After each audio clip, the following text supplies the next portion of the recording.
এদিকে chilli chicken হবে দাদা? দেখতেই পাচ্ছেন রাঁধুনি নেই আজকে আমাদের ব্রাঞ্চের রাঁধুনি সব কিছুই করতে পারে, রান্নাও করতে পারে মিনময়দা, সব দিকে ট্যালেন্ট আছে। হ্যাঁ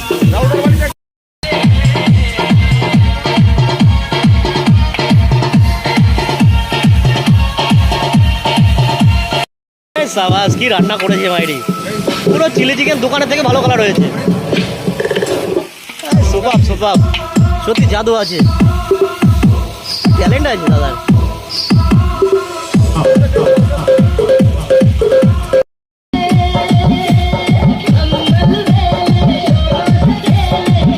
এটা কিসের জন্য রান্না হচ্ছে বুঝতে পারছেন বন্ধুরা, একটু পরে ধামাকা শুরু হবে। দাদা একা একা কাজ করছে, একটু হেল্প করতে হবে।